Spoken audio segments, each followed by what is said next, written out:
Falling in love is an attractive idea.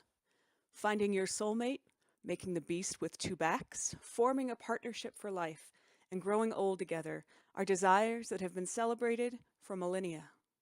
Romantic and sexual partnership are revered from the Song of Solomon through Shakespeare's sonnets to Stephen Sondheim. Wanting to be in love is as natural to the human condition as wanting to eat or drink. We want so badly to fall in love, be in love, and stay in love that many of us are willing to accept great personal suffering in exchange for being able to say that we are in love. But how do we know for sure? Buddhism offers 4 principles of true love. A look at these concepts may help us determine if what we are experiencing is in fact a state of being in love with our relationship partner, or rather some kind of attachment which we have chosen to call by the name love. The same aspects of love can be discerned in and applied to any relationship in which love is the goal. Family, friends, and other special relationships can be equally as challenging as those with a romantic partner.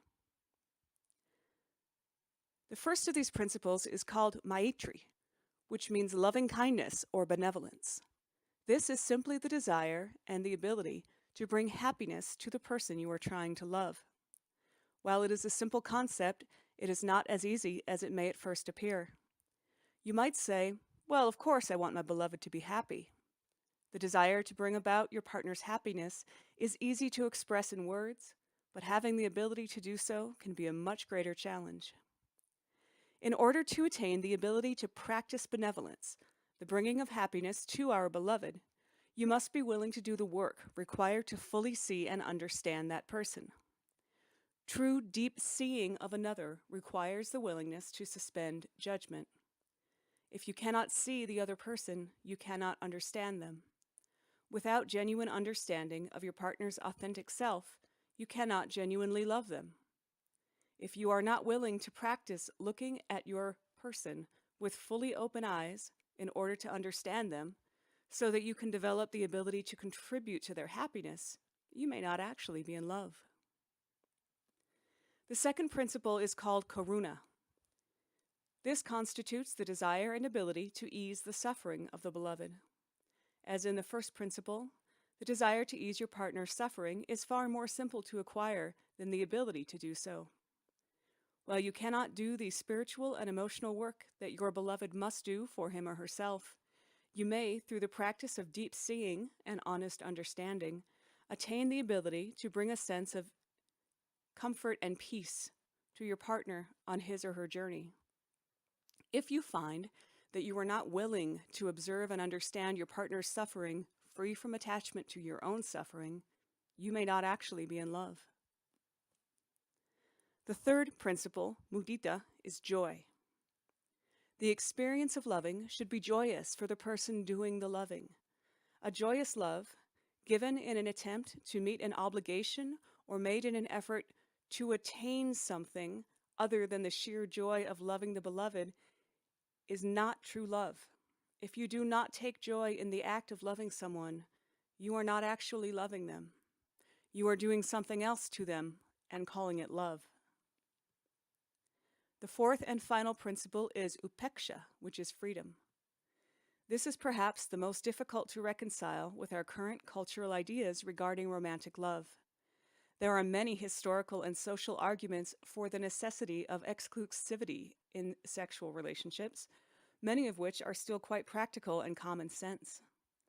Consider for a moment, however, that sexual and romantic love do not always align with one another. They may even, at times, operate at cross purposes. Historically, the exclusivity of the marriage relationship has not been connected to the idea of being in love.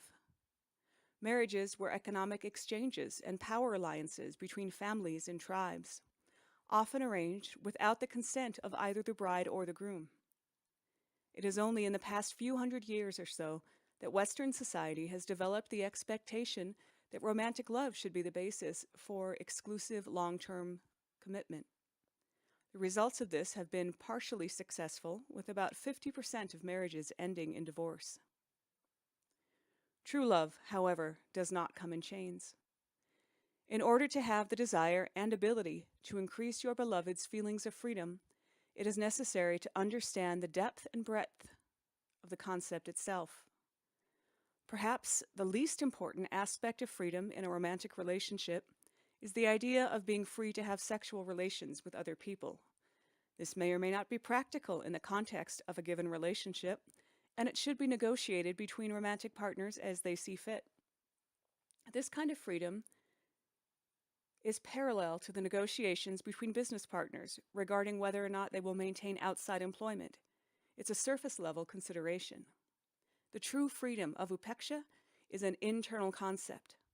Does your partner feel free to explore his or her own internal world and to follow his or her heart without fear of reprisal from you, or without feeling like doing so is an abandonment of you? If the person you are trying to love does not feel free to explore, know, love, and simply be true to him or herself, you may not actually be in love. Much of what we call being in love does not align with these principles. This does not mean that our special relationships are doomed. We are always free to choose in every moment between love and fear. That is the nature of free will. If you have been choosing to live in fear and call it being in love, you are now free to choose again, and again, and now again. Each instant is an opportunity to choose to be in love. The enlightened masters understood that special relationships are a choice that often lead away from the path to true love and inner peace. But the ability to thrive in this world without the security and comfort provided in these relationships is one that requires lifetimes to practice and perfect. In the meantime, perhaps we can simply allow ourselves to practice true love with whomever we are willing to do so, be they lovers or family or friends. Love is always a choice, and that choice is always honored and enabled by the entirety of creation itself.